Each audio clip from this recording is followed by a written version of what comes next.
ജോയി ചേട്ടാ, ഇപ്പം നല്ല രീതിയിൽ ഇപ്പോൾ നമ്മളൊരു നല്ല ആക്ഷൻ കണ്ടിട്ടുണ്ട്, വില്ലൻ രീതിയിൽ കണ്ടിട്ടുണ്ട്. ഒരു പക്കാ സീരീസ് ആയിട്ട് ഒരു ഡ്രാമാറ്റിക് മോഡിലൊരു കഥാപാത്രമായിട്ട് തോന്നിയ ട്രെയിലർ കണ്ടപ്പോൾ ശരിക്കും എന്താണ് കഥാപാത്രം, എന്താണ്, എങ്ങനെയാണ് ക്യാരക്ടറിന്റെ സ്വഭാവം, എങ്ങനെയാണ്? നമുക്ക് എല്ലാവർക്കും റിലേറ്റ് ചെയ്യുന്ന അല്ലെങ്കിൽ നമ്മളുടെ ചുറ്റുപാടുകളിൽ കണ്ടിട്ടുള്ള ആൾക്കാരാണ് ഈ സിനിമയിലെ എല്ലാ കഥാപാത്രങ്ങളും. നമുക്ക് ഭയങ്കരമായിട്ട് റിലേറ്റ് ചെയ്യും. പിന്നെ ശരൺ ഗംഭീര ഡയറക്ടറാണ്. പഠിച്ച് ഇത് എന്താ പറയുക, ജിയോ ബേബിയാണ് ഇത് എൻ്റെ അടുത്ത് ആദ്യമായിട്ട് പറയുന്നത്. ഇങ്ങനെ നല്ലൊരു കഥയുണ്ട്, എന്നോടൊന്ന് കേൾക്കണം എന്നൊക്കെ പറഞ്ഞിട്ട്. ഞാൻ പുലിമട എന്നുള്ള സിനിമ ചെയ്യുന്ന സമയത്ത് ശരൺ വന്ന് സംസാരിക്കുകയും കേട്ട സമയത്ത് തന്നെ ധാരണയുണ്ടല്ലോ, ഒരു ഡയറക്ടറുടെ ധാരണ, അത് വളരെ കൃത്യതയുള്ള ആളാണ് ശരൺ. അതുപോലെ തന്നെ ഞാൻ സിനിമയുടെ ഫസ്റ്റ് കട്ട് കണ്ടതുമാണ്. അപ്പം നല്ല നല്ല രസമായിട്ടുള്ള സിനിമയാണ്. ഏറ്റവും പ്രധാനം അത് നമുക്ക് മനസ്സിലാവും സിനിമ നമ്മുടെ അടുത്തുള്ള ആൾക്കാരാണല്ലോ എന്നുള്ളത്. ഇപ്പം അലഞ്ചേട്ടൻ്റെ ആയാലും സുരാജിൻ്റെ ആയാലും ഈ പിഷലിയും തോമസും ഗാർഗിയും എല്ലാം. അപ്പം ഇപ്പം ഞങ്ങൾ പോയി കാപ്പി പിടിച്ചുകൊണ്ടിരിക്കുമ്പോൾ രാഹുൽ രാജ് അവിടെ നിന്ന് പറഞ്ഞുകൊണ്ടിരുന്നത് മുഴുവൻ ഇതേ കാര്യങ്ങളാണ്, ഓരോ സീനെ കുറിച്ചിട്ടൊക്കെ ആയിരുന്നു. അതാണ് നമുക്ക് കിട്ടുന്ന ഏറ്റവും വലിയ സന്തോഷം. ആ കഥ കേട്ടപ്പോൾ എന്തായിരുന്നു തോന്നിയത്, അതുപോലെ അതിൽ ഭംഗിയായിട്ട് ചെയ്യാൻ ശരണിന് പറ്റി. വെറുതെ പറയുന്നതല്ല, ഞാൻ നല്ല നല്ല സിനിമയത് കലക്കം പടം. കൺഗ്രാജുലേഷൻസ് ശരൺ. അല്ല ചേട്ടാ, ഇപ്പോൾ നോർമലി തിയേറ്ററിൽ ഇപ്പോൾ ഇതെന്ന് പറഞ്ഞാൽ ഓവർ മാസ് പടങ്ങൾ അല്ലെങ്കിൽ കോമഡി പടങ്ങൾ, ത്രില്ലർ ജോണേഴ്സ് ഒക്കെയാണ് ഇറങ്ങിക്കൊണ്ടിരിക്കുന്നത്. ഇപ്പോൾ ശരിക്കും ഡ്രാമ സീരീസിലുള്ള പടങ്ങൾ മിസ് ചെയ്തുകൊണ്ടിരിക്കുകയാണ്. നാരായണയുടെ 3 മക്കൾ അതിൽ മാറ്റമാകുമോ? ഇതൊരു ഡ്രാമയല്ല, ഇതൊരു റിയലിസ്റ്റിക് മൂവിയാണ്. എൻ്റെ ചുറ്റും എൻ്റെ ബന്ധുക്കളും എൻ്റെ അയൽക്കാരുമാണ് എൻ്റെ ശത്രുക്കളെന്ന് വിശ്വസിക്കുന്ന ആളാണ് ഞാൻ. എൻ്റെ ശത്രു, ഏറ്റവും വലിയ ശത്രു ഞാനാണെന്ന് വിശ്വസിക്കുന്ന ആളാണ് ഞാൻ. ഈ സിനിമ നിങ്ങളങ്ങനെ ബോധ്യപ്പെടുത്തും. ഈ സിനിമയിലെ ശത്രുക്കളെല്ലാവരും അവരൊരു തന്നെയാണ്. ശരിക്കും ലൈഫിലും നമുക്കത് റിലേറ്റ് ചെയ്യാൻ പറ്റും, നമുക്ക് കാണാം. ഉറപ്പായിട്ടും. അതുകൊണ്ടാണല്ലോ എനിക്ക് അഭിനയിക്കാൻ പറ്റുന്നത്. അത് ഡയറക്ടർക്ക് മനസ്സിലായതുകൊണ്ടാണല്ലോ എന്നെ കാസ്റ്റ് ചെയ്തത്. എന്നോട് വന്ന് വീട്ടിൽ വന്ന് കഥ പറയുമ്പോൾ കുറച്ച് ബീഹാറുകാരാണ് ആദ്യം ഇതിൻ്റെ പ്രൊഡ്യൂസർ ഭാഗമായിട്ട് വന്നിരുന്നത്, ആസാംകാർ. അപ്പോൾ കഥ കേട്ടു, എനിക്കിഷ്ടമായി. കാരണം ഞാൻ അവിടെ ഒരു വലിയ മതിൽ കെട്ടിയിട്ടുണ്ട്. ആ മതിലിൻ്റെ അകത്ത് എൻ്റെ ബന്ധുക്കളെ അയൽക്കാരും ഞാൻ കയറ്റാറില്ല. കാരണം അവരെന്നെ ശത്രുക്കളായി കാണുന്നു. ഞാനൊന്ന് വളർന്നു പോയി എന്നെ അസൂയ കൊണ്ട്. അപ്പോൾ ഞാനൊരു വലിയ മതിൽ കെട്ടാൻ തീരുമാനിച്ചു, ഒരു ജയിൽ കെട്ടാൻ തീരുമാനിച്ചു. ആ ജയിലിൻ്റെ കഥയാണ് എന്നോട് വന്ന് ഈ നമ്മുടെ സുഹൃത്ത് പറഞ്ഞത്. ഞാൻ അപ്പം തന്നെ സമ്മതിച്ചു. ഈ ജോബി എന്ന് പറഞ്ഞ പ്രൊഡ്യൂസർ പിന്നെയാണ് വരുന്നത്. ഈ ജോബി എന്ന് പറയുന്ന വാക്കിൻ്റെ അർത്ഥം എന്താണെന്ന് അറിയാമോ? ബൈബിളിൽ സൺ ഓഫ് ജോബ് എന്ന് പറയും. അർത്ഥം എന്താണെന്നറിയോ? സ്നേഹിതൻ, ദൈവത്താൽ അനുഗ്രഹിക്കപ്പെട്ടവൻ. ഈ സിനിമ അങ്ങനെ ദൈവത്താൽ അനുഗ്രഹിക്കപ്പെടട്ടെ എന്ന് ആശംസിക്കുന്നു. ചേട്ടൻ, സുരാജ് ചേട്ടൻ, അലൻ ചേട്ടൻ, എന്തുകൊണ്ട് 3 ആൺമക്കൾ എന്ന് പറയുമ്പോൾ അവരെ തന്നെ തിരഞ്ഞെടുക്കാനുള്ള കാരണം? കാസ്റ്റിംഗ് ആണ് ഞാൻ ഉദ്ദേശിച്ചത്. അല്ല, എന്തുകൊണ്ടോ അത് സംഭവിച്ചതെന്ന് പറയാം. അതായത് ഞാൻ എഴുതുന്ന സമയത്തായിരുന്നു ഇപ്പം ജോസ് ചേട്ടൻ്റെയും സുരാജ് ചേട്ടൻ്റെയും അലൻ ചേട്ടൻ്റെ ഒക്കെ മുഖം മനസ്സിലേക്ക് വന്നത്. അപ്പം ആ സമയത്ത് ഇവരാരും എനിക്കറിയില്ല, എനിക്ക് ഇൻഡസ്ട്രിയിൽ അങ്ങനെ പ്രയർ എക്സ്പീരിയൻസ് ഒന്നുമില്ല. അപ്പം ഇവരുടെ അടുത്ത് എത്തിപ്പെടാൻ പറ്റുന്നു, ഇവരുടെ അടുത്ത് കഥ പറയാൻ പറ്റുന്നുള്ള പ്രതീക്ഷയൊന്നും ഉണ്ടായിരുന്നില്ല. അതൊരു റൈറ്റേഴ്സ് ഫ്രീഡം, നമ്മളൊരു എഴുത്തുകാരൻ്റെ സ്വാതന്ത്ര്യം എന്ന നിലയിലായിരുന്നു ഞാൻ കണ്ടത്. പക്ഷെ എഴുതി കഴിഞ്ഞപ്പം എനിക്ക് ഓക്കെ, രസമുള്ള സാധനമാണെന്ന് എനിക്കൊരു ബോധ്യം ഉണ്ടായിരുന്നു. അങ്ങനെയാണ് ആദ്യം പുലിമലയുടെ സെറ്റിൽ ഇപ്പോൾ ജോയിച്ചേട്ടൻ പറഞ്ഞ പോലെ ജോയിച്ചേട്ടൻ അടുത്ത് എത്തിയത്. അപ്പം ഇപ്പം പറഞ്ഞ അതേ കാര്യം തന്നെയായിരുന്നു അന്നും പറഞ്ഞത്, റിലേറ്റ് ചെയ്യാൻ പറ്റുന്ന ഒരു സ്റ്റോറിയാണ്. അപ്പം അതെനിക്ക് പേഴ്സണലി ഭയങ്കര ഒരു കോൺഫിഡൻസ് ബൂസ്റ്റിംഗ് ആയിട്ടുള്ളൊരു സാധനമായിട്ട് തോന്നി. അങ്ങനെ അതിനുശേഷം സുരാജേട്ടൻ്റെ അടുത്തേക്കും ചേട്ടൻ്റെ അടുത്തേക്കും ഒക്കെ എത്തി, ഇവരെല്ലാവരും അടുത്തേക്കും എത്തി. നാരായണിന്റെ 3 ആൺമക്കളാണല്ലോ, ഈ ടൈറ്റിൽ എങ്ങനെയാണ്, എന്താണ് അതിന്റെ റീസൺ? എന്തെങ്കിലും എക്സ്പീരിയൻസ് ഉണ്ടോ? ടൈറ്റിൽ എനിക്ക് തോന്നുന്നു ഈ സിനിമയിലെ ഏറ്റവും എനിക്ക് ബുദ്ധിമുട്ടായിട്ട് തോന്നിയ ഒരു കാര്യം ഇതിന്റെ ടൈറ്റിൽ ഫിക്സ് ചെയ്യാന്നുള്ളതായിരുന്നു. എഴുതുന്ന സമയത്ത് ഈ ടൈറ്റിൽ അല്ലായിരുന്നു. ഇവരുടെ അടുത്തൊന്നും കഥ പറയുമ്പം ഈ ഒരു ടൈറ്റിൽ ഉണ്ടായിരുന്നില്ല. എനിക്ക് തോന്നുന്നു ഷൂട്ടിന്റെ ഒരു ഒരു 1 month മുന്നെയാണ് ഓക്കെ ഒരു ദിവസം രാത്രി എപ്പോഴായിരുന്നു ഇത് ആലോചിച്ചത്. പക്ഷെ വൺസ് ഇത് നാരായണീന്റെ 3 ആൺമക്കൾ എന്ന് പറഞ്ഞ ടൈറ്റിലേക്ക് എത്തിയപ്പം എനിക്ക് ഓക്കെ ഇതാണ് ഈ സിനിമ എന്നുള്ളൊരു ഒരു ഫീല് വന്നിരുന്നു. അതുപോലെ തന്നെ അതിൽ പേരിലൊരു നാട്ടുഭാഷയുടെ ഒരു ഇതുണ്ടല്ലോ, നാരായണീന്റെ എന്നൊക്കെ പറയുന്നത്. അപ്പൊ ആ ഒരു പടത്തിനും ആ ഒരു ഫീലുണ്ട്. നാരായണിയാണോ മെയിൻ ക്യാരക്ടർ, മെയിൻ ലീഡാണോ, അങ്ങനെ ഉദ്ദേശിച്ചാണ് കേട്ടെ. പടം കാണും. ഓക്കെ. ഞാൻ സിനിമയിൽ നിന്നാണ് സീരിയലിലോട്ട് വന്നത്. ഓക്കെ, സീരിയലാണ് പക്ഷെ കൂടുതലും ഹൈപ്പ് കിട്ടിയത്. ഏഷ്യനെറ്റിലെ കുങ്കുമപ്പൂവാണ് റിലീസ് ചെയ്യുന്നത്. Yes. സിനിമയായാലും സീരിയലായാലും ഞാൻ കുറച്ച് വർക്കേ ചെയ്തിട്ടുള്ളൂ. പക്ഷേ ചെയ്ത വർക്കൊക്കെ ഈ പറഞ്ഞ പോലെ ആൾക്കാരുടെ മനസ്സിൽ നിൽക്കുന്ന വർക്ക്സ് ആയിരുന്നു. അപ്പം വലിയ ഡിഫറൻസ് എന്ന് പറയുന്നത് ഒന്നുമില്ല. It is all about crafting. That's it. Ma'am, അതിൽ നിന്ന് ഞാൻ ചോദിച്ചോട്ടെ, അതായത് ഇപ്പം കഴിഞ്ഞിടയിലുണ്ടായ ഒരു വിവാദം ഉണ്ടായിരുന്നു. അതായത് ഇപ്പം സീരിയലുകൾ പ്രേക്ഷകർക്ക് നൽകുന്ന ഒരു നെഗറ്റീവ് മെസ്സേജസ് ആണ് സീരിയലുകൾ നൽകുന്നത് എന്നൊരു ഇതുണ്ടായിരുന്നു. മാം അതുപോലെ ഇൻഡസ്ട്രിയിലാകുന്നത് കാരണം കൂടുതൽ പ്രേക്ഷകർക്ക് കൂടുതൽ റിലേറ്റ് ചെയ്യാൻ പറ്റുന്ന സീരിയലുകളാണ്. അപ്പോൾ കാണുമ്പോൾ പെട്ടെന്ന് കാണുകയും അടുത്ത് വരികയും സെൽഫിയൊക്കെ എടുക്കുകയും ആ കഥാപാത്രമായി തന്നെ പേരിൽ വിളിക്കുകയൊക്കെ ചെയ്യുന്ന ഒരുപാട് ഇൻസിഡൻസ് ഉണ്ട്. പക്ഷേ ഇപ്പോൾ എന്ന് പറഞ്ഞാൽ ഇപ്പോഴത്തെ സീരിയലുകൾ അല്ലെങ്കിൽ ഇപ്പോൾ ടെലിവിഷനിൽ കാണിക്കുന്ന പരമ്പരകൾ നെഗറ്റീവ് മെസ്സേജസ് ആണ് കൊടുക്കുന്നത്, അല്ലെങ്കിൽ ഒരു റിയാലിറ്റി ആയിട്ട് ഒട്ടും കണക്ട് ചെയ്യാൻ പറ്റാത്ത, ശരിക്കും അങ്ങനെ ഫീൽ ചെയ്തിട്ടുണ്ടോ? ഞാൻ സീരിയൽ വർക്ക് ചെയ്യുമ്പോൾ തന്നെ എനിക്കത് ഫീൽ ചെയ്തിട്ടുണ്ട്. കുങ്കുമപ്പൂ എന്തോ ബാക്കിയുള്ള സീരിയലുകളിൽ നിന്ന് അന്ന് കുറച്ച് വ്യത്യാസമുണ്ടായിരുന്നു. അതുകൊണ്ടാണ് അത് ഹിറ്റ് ആയതും. ആ സമയത്ത് തന്നെ ഇതുപോലെ വലിച്ചു നീട്ടുക എന്ന് പറഞ്ഞൊരു സമ്പ്രദായം ഉണ്ടായിരുന്നല്ലോ. ടാം റേറ്റിംഗ് നോക്കി ചെയ്യുക. ബേസിക്കലി കുടുംബ പ്രേക്ഷകർ നമ്മുടെ വീട്ടിലെ സ്ത്രീകൾ, എസ്പെഷ്യലി അമ്മൂമ്മമാരൊക്കെ അവരുടെ ജോലിയൊക്കെ കഴിഞ്ഞ് എല്ലാവരും കുടുംബമായിട്ട് വന്ന് ടി വിക്ക് മുന്നിൽ ഇരിക്കുന്ന സമയമാണ്. അതുകൊണ്ടാണ് സീരിയലിന് ഇത്രയും അക്സെപ്റ്റൻസ് കിട്ടിയത്. അപ്പോൾ ആ സമയത്ത് നമുക്ക് ഈ പറഞ്ഞ പോലെ റിലേറ്റ് ചെയ്യാൻ പറ്റുന്ന നമ്മുടെ വീട്ടും ചുറ്റുപാടും നടക്കുന്ന കഥകളുടെ ഒരു ലോങ് ഫോർമാറ്റാണ്. ഷോർട്ട് ഫോർമാറ്റാണ് സിനിമ, അതിനൊരു ലോങ് ഫോർമാറ്റാണ്. അതിന് ആ രീതിക്ക് റിയാലിറ്റിയോട് ഒത്ത് എടുത്തു കഴിഞ്ഞു കഴിഞ്ഞാൽ ഒരു പ്രശ്നവുമില്ല. അങ്ങനെ എടുക്കാത്തതാണ് അതിന്റെ പ്രശ്നം. അപ്പം അതിനോട് എനിക്ക് വിയോജിപ്പാണ്. ചോദിച്ചേട്ടാ, ആദ്യത്തെ ഡയറക്ഷൻ തന്നെ ഈ തോമസും ഗാർഗിയും ഇവര് ഞങ്ങളുടെ ഒപ്പം തന്നെ വളരെ ഇമ്പോർട്ടൻ്റ് ആയിട്ടുള്ള ക്യാരക്ടേഴ്സ് ചെയ്ത 2 ആക്ടേഴ്സാണ്. തോമസിനെ എല്ലാവർക്കും അറിയാം, ഗാർഗിനെ അറിയാമെന്ന് വിചാരിക്കുന്നു. മലയാള സിനിമയിൽ നിൽക്കാൻ പോകുന്ന ആർട്ടിസ്റ്റാണ്. അപ്പോൾ ഗാർഗി ഡ്രാമ സ്കൂൾ പ്രോഡക്റ്റ് ആണ്. She's a very good theatre artist.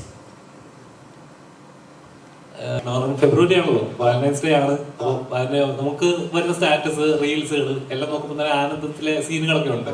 ആ റൊമാൻറ്റിക് ആയിട്ടുള്ള സീൻസുകളും നല്ല മൊമെന്റ്സുകൾ. അപ്പം അങ്ങനെ ഒരു ക്യാരക്ടർ തന്നെ നിൽക്കണം എന്ന് താല്പര്യമുണ്ട്, ഒരു റൊമാൻറ്റിക് സ്റ്റാർ? ഇല്ലില്ല, അങ്ങനെയൊന്നുമില്ല.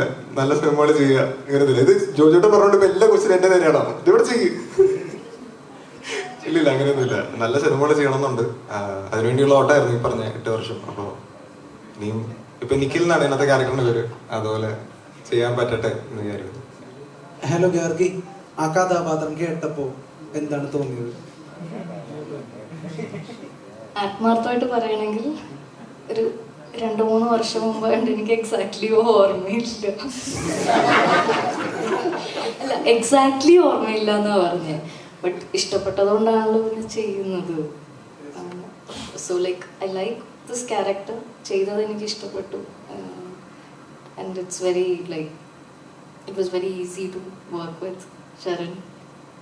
ഈ പോസ്റ്റർ കണ്ടപ്പോ തോന്നിയതാണോ എന്നറിയില്ല, തോമസും ഗാർഗിയുമാണ് ഈ സിനിമയെ ലീഡ് ചെയ്യുന്നത് എന്ന് തോന്നുന്നുണ്ട്. എല്ലാവരും ഇപ്പോൾ ജോജു ജോർജ്, സുരാജ് വെഞ്ഞാറമ്മൂട്, അലൻസിയർ ലോപ്പസ് എന്നുള്ള രീതിയിൽ നിൽക്കുമ്പോൾ തന്നെ നിങ്ങൾ 2 പേരും ഈ സിനിമയിലെ വളരെ നിർണായകമായ ഒരു ഭാഗം കൈകാര്യം ചെയ്യുന്നു തോന്നുന്നുണ്ട്.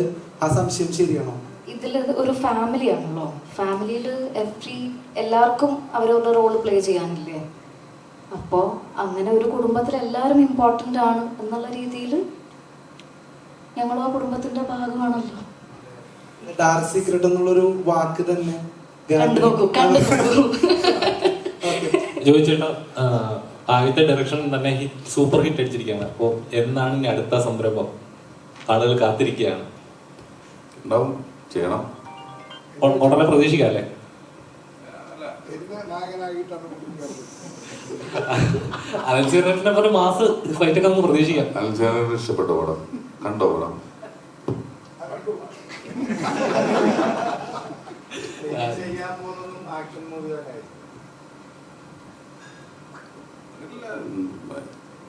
നമുക്ക് അങ്ങനെയൊന്നും പറയാൻ പറ്റില്ല, എങ്ങനെ വന്നതെന്നുള്ളത്. നമുക്ക് ഇങ്ങനെ അങ്ങനെ ഒരു കാറ്റഗറി ഒന്നുമില്ല. പണി 2 ആയിരിക്കും. ജോയിച്ചേട്ടാ, നോർമലി ഇങ്ങനൊരു ഇവിടെ തന്നെ ജോയിച്ചേട്ടാ, അതിപ്പം പണി ഇറങ്ങിയ സമയത്ത് നമ്മൾ കണ്ടായിരുന്നു എന്തൊക്കെ പ്രശ്നങ്ങളാണെന്ന് റിവ്യൂവിന് ബേസ് ചെയ്തിട്ടുള്ള. പക്ഷേ അതിന് ശേഷം ഇറങ്ങിയ പടങ്ങളായിരിക്കും ഓവർ വയലൻസ് ഉള്ള പടങ്ങൾക്ക് വന്നിട്ട് പോലും അതിനെ ആരാധിക്കുകയും തിയേറ്ററിൽ തിരക്ക് കൂടുന്ന ഒരു പ്രകടനം നമ്മൾ കണ്ടായിരുന്നു. ശരിക്കും വയലൻസ് എന്നുള്ളത് ഒരു എന്റർടൈൻമെന്റ് ആയി മാറിക്കൊണ്ടിരിക്കാൻ തോന്നുന്നുണ്ടോ? അല്ല, വേറെ കണ്ടന്റുകൾ ഇറങ്ങുന്നില്ലല്ലോ, അതല്ലേ. പ്രേക്ഷകർക്ക് ഇഷ്ടപ്പെടുന്ന വേറെ കണ്ടന്റുകൾ അവര് ഇഷ്ടംപോലെ ആളുകൾ എൻ്റെ അടുത്ത് തന്നെ പറഞ്ഞിട്ടുണ്ട്. കുറെ ലവ് സ്റ്റോറി കാണണം, ഫീൽ ഗുഡ് സിനിമ കാണണം, തമാശ പടങ്ങൾ വരണം, അങ്ങനെ മാറി വരുമായിരിക്കും. ഇനി അങ്ങനെ ജോണറുകളൊക്കെ മാറി വരുമായിരിക്കും. നല്ല അങ്ങനത്തെ സിനിമകളൊക്കെ കാണണമെന്ന് എല്ലാവർക്കും ആഗ്രഹമുണ്ട്. അത് തന്നെയാണ് ഈ സിനിമയുടെ കാര്യത്തിലും നമുക്ക് ഇതൊരു എന്തോ ഇതിൽ നിന്നെല്ലാം വിട്ടു നിന്നിട്ടുള്ള ഭയങ്കര രസമുള്ളൊരു സിനിമയാണ്. നല്ല ഹെവി ബിരിയാണി ഒക്കെ കഴിച്ചിട്ട് നമ്മൾ പാൽ സർവത്ത് കുടിക്കുന്ന പോലെ. ചോദിക്കാൻ കാരണമൊന്നുമല്ല. അപ്പൊ എനിക്ക് പേഴ്സണലി തോന്നിയുണ്ട്, കാരണം ചേട്ടൻ ഇങ്ങനെ കാരണം അതിലും വലിയ പടങ്ങൾ ഇറങ്ങിയിട്ട് പോലും ആരും മൈൻഡ് ചെയ്യാതെ വിടുന്നു. അപ്പൊ ചേട്ടനെ ടാർഗറ്റ് ചെയ്യപ്പെടുന്നുണ്ടോ എന്നൊരു തോന്നൽ, അതായത് ചോദിച്ചത്. അത് ചേട്ടനെ ഇങ്ങനെ ടാർഗറ്റ് ചെയ്യപ്പോ, കാരണം അത് കഴിഞ്ഞിട്ടും വേറെ പടങ്ങൾ ഇറങ്ങി, അതിനൊന്നും കുഴപ്പമില്ലാതെ ഓടിക്കൊണ്ടുപോയി. അപ്പൊ ഒരാളെ ഇങ്ങനെ ടാർഗറ്റ് ചെയ്ത് നശിപ്പിക്കാൻ വേണ്ടിയിട്ട് ഇപ്പൊ ഈ സിനിമ പറഞ്ഞ പോലെ പുറത്തുള്ളതിനേക്കാൾ അകത്താണ് ശത്രുക്കൾ എന്ന് പറഞ്ഞ പോലെ ആണോ? ചോദ്യം കഴിഞ്ഞിട്ട് ഞാൻ 2 കണ്ണുനീരിടുന്നു, വികാരമായിട്ട് 2 ഡയലോഗ് പറയുന്നു. Reel 1 million. പണിയെടുക്കുന്നവന് പണി കിട്ടും, പണിയെടുക്കുന്നവന് പണി കിട്ടും. ഇനി പണി 2ാമത്തെ എടുക്കാൻ പോയാണെന്ന് അത് എന്നെ വെച്ചിട്ട്.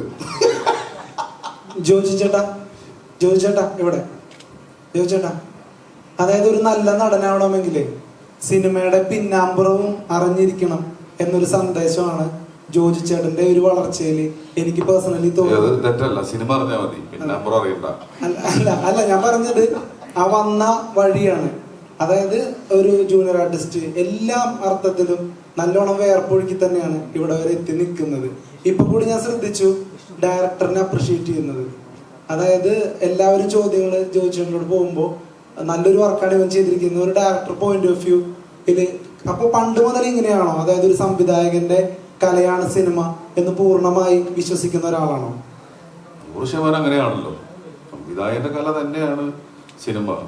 അത് തർക്കമില്ലാത്ത കല, ഞാൻ പറയണതല്ല, അതാണ് അതിന്റെ സത്യം. അതെ. അപ്പോ ഈ സിനിമയിൽ നാരായണിന്റെ 3-ാം മക്കളുള്ള സിനിമയില് നല്ല എണ്ണം പറഞ്ഞ 2 നടന്മാര് ഒപ്പം കട്ടയായിട്ടുണ്ട്. അലൻസിയർ ലോപ്പസ് എന്നുള്ള നടനും സുരാജ് വെഞ്ഞാറമൂടും. അപ്പോൾ നിങ്ങളുടെ ഒരു കോമ്പിനേഷനാണ് ഈ സിനിമയുടെ ഏറ്റവും വലിയ ഹൈലൈറ്റ്. അപ്പോൾ ഇവരൊപ്പം വർക്ക് ചെയ്യുമ്പോൾ മത്സരം ഉണ്ടായിരുന്നോ? നിങ്ങൾ എങ്ങനെയാണ് ഒരു ഗിവ് ആൻഡ് ടേക്ക് നടത്തിയിരുന്നത്? ഞങ്ങൾ രാവിലെ എണീറ്റിട്ട് ഞങ്ങളൊരു 100 മീറ്റർ ഓടി വെക്കും. അന്ന് ജയിക്കുന്ന ആളാണ് അന്നത്തെ ഹീറോ. ഒന്നുമില്ല, ഞങ്ങളെല്ലാവരും, ഞാൻ സുരാജായാലും ചേട്ടനായാലും നമ്മൾ പറയേണ്ട കാര്യമില്ല. ഇപ്പം നിങ്ങൾ തന്നെ പറഞ്ഞു, എണ്ണം പറഞ്ഞ നടന്നായിരുന്നു. അപ്പം ഭയങ്കര രസമായിരുന്നു ആ ഷൂട്ട്. അതിലുപരി ഭയങ്കര ക്ലാരിറ്റി ഉള്ള ഒരു ഡയറക്ടർ. 28 ദിവസമല്ലേ, 29 ദിവസം കൊണ്ടാണ് ആ സിനിമ ഷൂട്ട് ചെയ്തത്.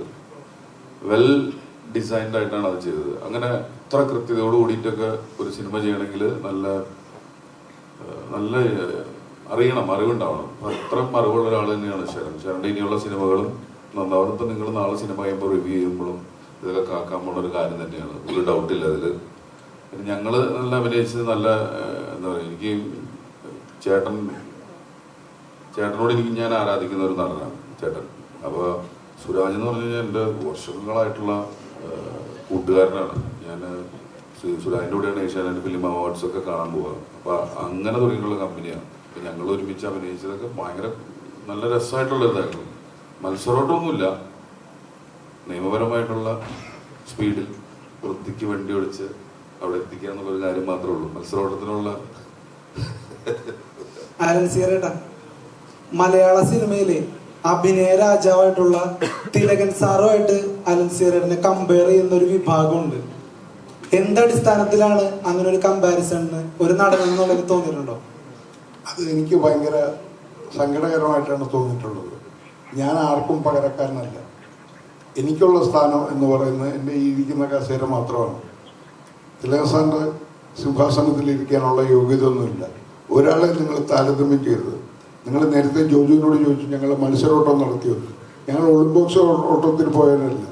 കല എന്ന് പറയുന്നത് കായിക മത്സരം പോലുള്ളൊരു പരിപാടിയല്ല. അതൊരു കൊടുക്കൽ വാങ്ങലാണ് കലയിൽ. ഇദ്ദേഹം തരുന്ന ഒരു ആക്ഷന് ഞാൻ റിയാക്ഷൻ കൊടുത്തിട്ടില്ലെങ്കിൽ ഇദ്ദേഹത്തിൻ്റെ ആക്ഷൻ ശൂന്യമായി പോകും. അത് പരസ്പര സ്നേഹമാണ്. ഞങ്ങൾ ശത്രുക്കളായിട്ട് അഭിനയിക്കുമ്പോൾ പോലും പാരസ്പര്യമുള്ള സ്നേഹത്തോടു കൂടിയാണ് അത് പങ്കുവയ്ക്കുന്നത്. അവിടെയാണ് നിങ്ങൾ അത് ആസ്വദിക്കുന്നതും ഞങ്ങളുടെ ശത്രുത നിങ്ങൾ മനസ്സിലാക്കുന്നതും. അത് ഞങ്ങളുടെ അഭിനയമാണ്. അല്ലാതെ കായിക ഓട്ടത്തിൽ നേരത്തെ ജോജു പറഞ്ഞതുപോലെ ഓടി തോൽപ്പിക്കാനും ആരെയും തോൽപ്പിക്കാനും ഞങ്ങൾ ആരും മത്സരിക്കാറില്ല. അങ്ങനെ ഒരു മത്സരം ഞങ്ങളുടെ ഈ സിനിമയിലോ എൻ്റെ ജീവിതത്തിലോ ഞാൻ ഉണ്ടാക്കിയിട്ടില്ല. ഞങ്ങൾ ആരും ഉണ്ടാക്കിയിട്ടില്ല എന്നാണ് എൻ്റെ വിശ്വാസം. അത് മമ്മൂക്കയായാലും ലാലേട്ടനായാലും എല്ലാവരും. ശരൺ എന്ന് പറയുന്ന ഡയറക്ടർ നിർദ്ദേശിക്കുന്ന വരമ്പിൽ നിന്നിട്ട് വരച്ചിരുന്ന ഒരു കളത്തിനുള്ളിൽ നിന്ന് മാത്രമേ ഞങ്ങൾക്ക് ചലിക്കാൻ പറ്റൂ. അദ്ദേഹത്തിനൊരു ഐഡിയ ഉണ്ടാവും. ഞങ്ങൾ ക്യാമറയുടെ ലെൻസിൻ്റെ മുമ്പിൽ നിന്നാണ് അഭിനയിക്കുന്നത്, അല്ലാതെ ഞങ്ങൾ ഓട്ട മത്സരം നടത്തുകയല്ല. പിന്നെ കുറേ ജഡ്ജിമാർ വരും. ആ 6 ജഡ്ജിമാർ വന്നിട്ട് ജൂറി മത്സരത്തിലിരുന്നിട്ട് ആ ജൂറി മോന്മാരിരുന്ന് പറയും ഇയാളാണ് മികച്ച നടൻ. അത് അവർക്ക് തോന്നിയതുകൊണ്ടാണ്. അപ്പോൾ അടുത്ത കുറേ ജൂറിമാർ വരും. അവർക്ക് തോന്നും ഇവനല്ല അയാളാണ് മികച്ച നടൻ. അപ്പോൾ അവർക്ക് തോന്നും അവർക്ക് കൊടുത്തോളാം. അത്രയേ ഉള്ളൂ കാര്യം. ജൂറിമാരുടെ തീരുമാനത്തിൻ്റെ അടിസ്ഥാനത്തിലാണ് ഈ അവാർഡുകൾ നിർണ്ണയിക്കപ്പെടുന്നത്. അല്ലാതെ ഞങ്ങൾ ഓട്ട മത്സരം നടത്തിയിട്ടല്ല. അതുകൊണ്ട് എനിക്ക് പറയാനുള്ളത്, ഇത് ഒരു വർഷം കിട്ടുന്ന അവാർഡും ഈ ഒളിമ്പിക്സിന് കിട്ടുന്ന അവാർഡ് പോലെ താരതമ്യം ചെയ്യരുത്. അതൊരു കായികാധ്വാനം ചെയ്തുണ്ടാക്കുന്നതാണ്. ഞങ്ങൾ മാനസികാധ്വാനം കൊണ്ട് ചെയ്യുന്ന, സ്നേഹം കൊണ്ടുണ്ടാക്കുന്ന, പാരസ്പര്യത്തോടെ ഞങ്ങൾ സ്പർശിച്ചിരിക്കുന്ന സ്നേഹത്തോടെ ഉണ്ടാക്കുന്ന അവാർഡുകളാണ്. അതാണ് ഞങ്ങളുടെ സ്നേഹം.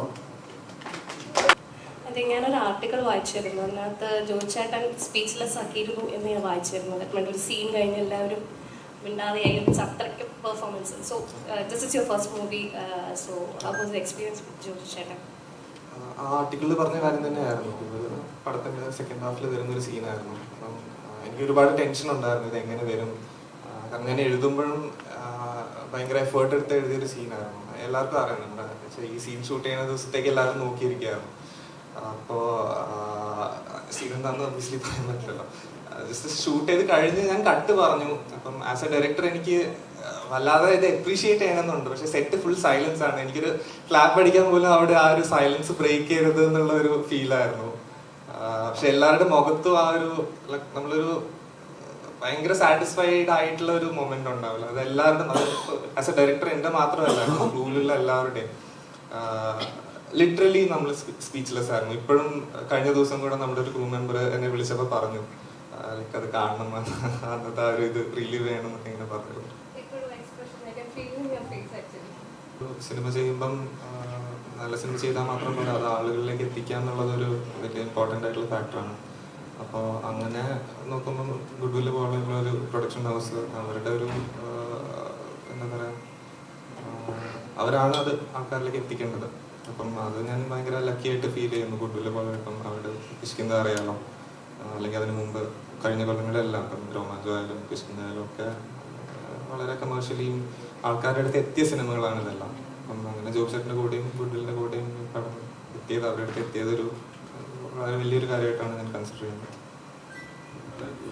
നമ്മുടെ ഈ ജോബി ചേട്ടൻ പടം ചെയ്യുന്നത് നമ്മളിപ്പോൾ കണ്ടിട്ടുണ്ട്. അതായത് പ്രോപ്പർ അദ്ദേഹത്തിന് ഇഷ്ടം വരില്ല എന്ന് ഉറപ്പുള്ള സിനിമകളിലോട്ടാണ് അത്രയും ധാരണയോടുകൂടി ബിസിനസ് ചെയ്യുന്ന പ്രൊഡക്ഷൻ ഹൗസാണ് എന്ന് എനിക്ക് തോന്നിയിട്ടുണ്ട്. കാരണം കഴിഞ്ഞ പടങ്ങളെല്ലാം അങ്ങനെയാണ്.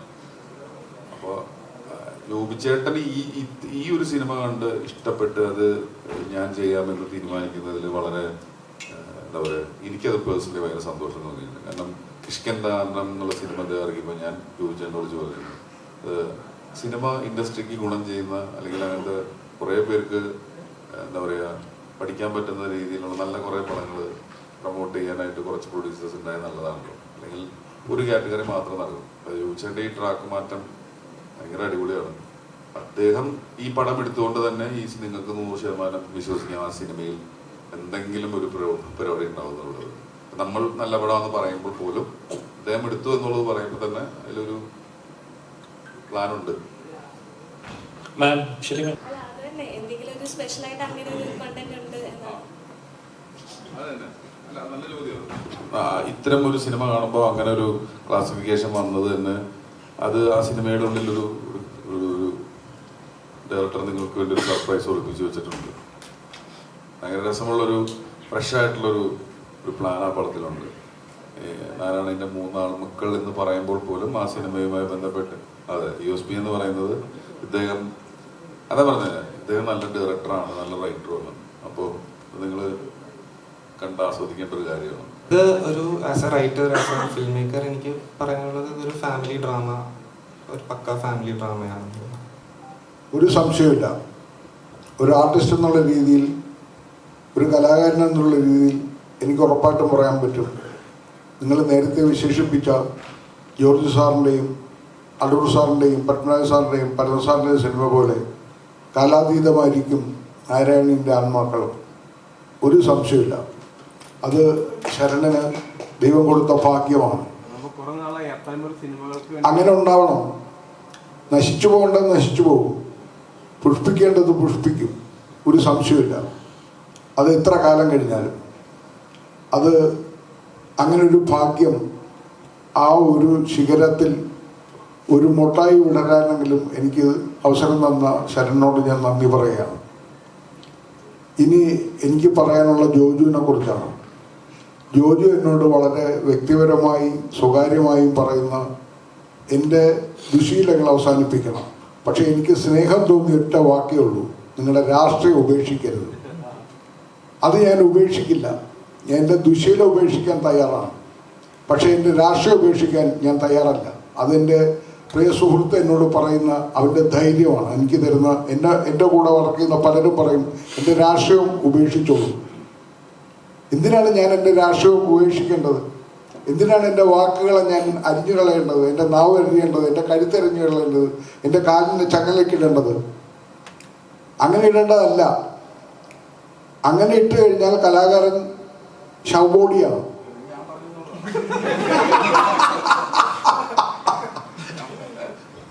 ആദ്യം പറഞ്ഞതൊക്കെ നിങ്ങൾ പറഞ്ഞത്, ബാക്കി ഞാൻ പറഞ്ഞതാണ്.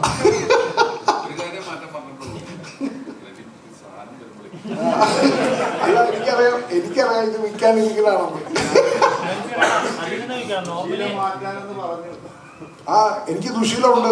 ആർക്കാണ് ഇല്ലാത്തെന്ന് പറ. സത്യസന്ധമായിട്ട് കൈയുയർത്തി പറയാൻ പറ്റുന്നവരോട് ഞാൻ വെല്ലുവിളിക്കുകയാണ്. എല്ലാവർക്കും ഓരോ ദുശീലങ്ങളും കാണും. സിഗരറ്റ് വലിക്കാത്തവരാരില്ലാത്തവരുടെ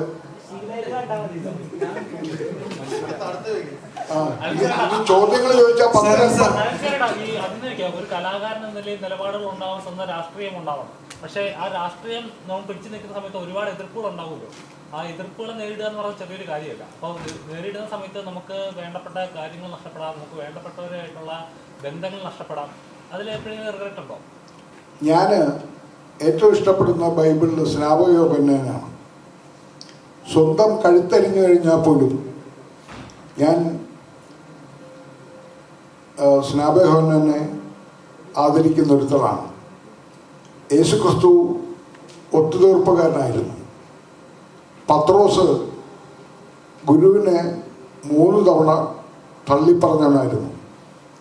യൂദാസ് കുറ്റബോധം കൊണ്ട് ആത്മഹത്യ ചെയ്തവനായിരുന്നു. എനിക്ക് യൂദാസിനെയാണ് ബഹുമാനം. പിന്നിൽ നിന്ന് കുത്തുന്ന മിത്രത്തെയല്ല, മുന്നിൽ നിന്ന് ആക്രമിക്കുന്ന ശത്രുവിനാണ് എനിക്കിഷ്ടം.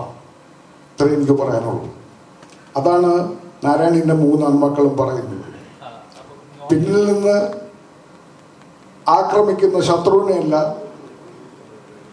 മുന്നിൽ പിന്നിൽ നിന്ന് ആക്രമിക്കുന്ന മിത്രത്തെയല്ല, മുന്നിൽ നിന്ന് ആക്രമിക്കുന്ന ശത്രുവിനാണ് എനിക്കിഷ്ടം. ആക്രമിക്കുന്ന മിത്രങ്ങളുണ്ടോ? ഒരുപാടുണ്ട്, സംശയമില്ലല്ലോ. നിങ്ങളുടെ ഈ ഇത് അപ്പുറം ഇപ്പുറം ഇരിക്കുന്നവർ എത്ര ശത്രുക്കളും മിത്രങ്ങളുണ്ടെന്ന് നിങ്ങൾക്കറിയാവോ? ഇടതും വലതും ഇരിക്കുന്നവർ ആരൊക്കെയാണ് മിത്രമാണെന്ന് ശത്രുവാണെന്ന് അറിയാവോ? എവിടെ നിന്ന് കുത്തു വരുമെന്ന് അറിയാവോ? ആ ശരണിന് ഇനിയിപ്പോ എത്ര കുത്തു കിട്ടാൻ പോണെന്ന് ദൈവത്തിനറിയാം. സ്ത്രീകളെ സംരക്ഷിക്കാൻ ഒരു സംഘടനയുണ്ട്. പുരുഷന്മാരെ ഒരു മെൻസ് അസോസിയേഷൻ പോലെ ഉണ്ടെന്ന് പറഞ്ഞാൽ അത് പ്രവർത്തനം പ്രോപ്പറായിട്ടല്ല നടന്നുകൊണ്ടിരിക്കുന്നത്. അപ്പൊ അതേപോലെ ഒരു സംഘടന കൃത്യമായിട്ട് ഉണ്ടാവണം. അതിന് കൃത്യ ഒരു എന്താ പറയുക, ഒരു കേസ് വന്നാൽ അതിന് കൃത്യമായ പെണ്ണായാലും ആണായാലും ഒരേപോലെ ആയിരിക്കണം, നീതി ഒരുപോലെ ആയിരിക്കണം. എല്ലാവർക്കും തുല്യ നീതി വേണം. ഞങ്ങളുടെ നാട്ടില് പെണ്ണുങ്ങൾക്കാണ് ഭൂമിയുടെ അവകാശം. എന്തുകൊണ്ട് ആണുങ്ങൾക്ക് അവകാശമില്ല? ആണും പെണ്ണും ഉണ്ടെങ്കിൽ ഭൂമിയിൽ പുഷ്പങ്ങൾ വിരിയൂ. ആകാശത്തു നിന്ന് മഴ പെയ്താലേ ഭൂമിയിൽ പിന്നെ ഉർവരത മാറും, മരുഭൂമി ഇല്ലാതാവും. അമ്മ ഭൂമിയാണെങ്കിൽ അച്ഛൻ ആകാശത്തിലെ മഴമേഘമാണ്. അപ്പോൾ തുല്യനീതി വേണം എന്ന് തന്നെയാണ് എൻ്റെ അഭിപ്രായം. അതിനെനിക്ക് യാതൊരു സങ്കോചവും അത് പറയുന്നതിനകത്ത്. പെണ്ണുങ്ങൾക്ക് മാത്രമായിട്ടുള്ളൊരു അവകാശമല്ല, ആണിനും പെണ്ണിനും തുല്യ അവകാശമുണ്ട്. ആണിനും മാത്രമായിട്ട് അവകാശം എന്നല്ല ഞാൻ പറയുന്നത്, ആണിനും പെണ്ണിനും തുല്യ അവകാശമുണ്ട്. അത് ഈ സിനിമ സംസാരിക്കും നിങ്ങളോട്. സിനിമ സൂപ്പർ ഹിറ്റായി മാറട്ടെ. ഇന്ന് ഓർക്കുന്ന മലയാള സിനിമയിൽ ഒരു നാഴികക്കല്ലായിട്ട് തന്നെ നിൽക്കട്ടെ. നാരായണന്റെ 3 ആൺമക്കൾ. നിങ്ങൾ എത്ര കാലം കഴിഞ്ഞാലും നിങ്ങളുടെ മക്കൾ ജനിച്ചാലും നാരായണന്റെ 3 ആൺമക്കൾ നിങ്ങൾക്കുണ്ടാകട്ടെ. ഇപ്പോൾ കണ്ടുകൊണ്ടിരിക്കുന്ന ജോണർ സിനിമകളിൽ നിന്ന് വ്യത്യാസമായിട്ടുള്ളൊരു സിനിമയാണ്. അതിലൊപ്പം തന്നെ നല്ല ശരൺ ഒരാൾ സിനിമ സ്വപ്നം കണ്ട് അതിനുവേണ്ടി സഞ്ചരിച്ച് പഠിച്ച് റിസർച്ച് ചെയ്ത് അതിനുവേണ്ടി പ്രിപ്പയർ ആയിട്ട് വന്നൊരു പടം ചെയ്യുകയാണ്. അത് എല്ലാവരും അങ്ങനെ തന്നെയാണ്. പക്ഷെ ഇദ്ദേഹം അതിന് വേണ്ടിയിട്ട് എടുത്തുള്ള ഒരു എക്സ്ട്രാ എഫേർട്ട് ഉണ്ട്. അപ്പോൾ ഇങ്ങനൊരു പടം ഇപ്പോൾ ഒരു ആവശ്യമായിട്ട് എനിക്കും തോന്നുന്നുണ്ട്. കാരണം നമ്മൾ ഇപ്പം വയലൻസ് സിനിമകളും അങ്ങനെയൊക്കെയാണ് ഇപ്പോൾ പ്രേക്ഷകർ തന്നെ എന്നോട് തന്നെ പറയാറുണ്ട്, ഇത് കുറച്ച് പ്രേമിക്കണം, പടം അഭിനയിക്കൂ, അങ്ങനെ പടങ്ങൾ വരണതാണ് നമുക്കും ചെയ്യാൻ പറ്റുക. അപ്പോൾ ഈ പടം ഇപ്പോൾ വരുന്നതിൽ വളരെ സന്തോഷം. അത് തീർച്ചയായിട്ടും പ്രേക്ഷകരെ തൃപ്തിപ്പെടുത്തുന്ന സിനിമയായിരിക്കും, ഒരു സംശയമില്ല. വളരെ നല്ല സിനിമയാണത്. ഞാൻ ഉണ്ടാവും. Thank you.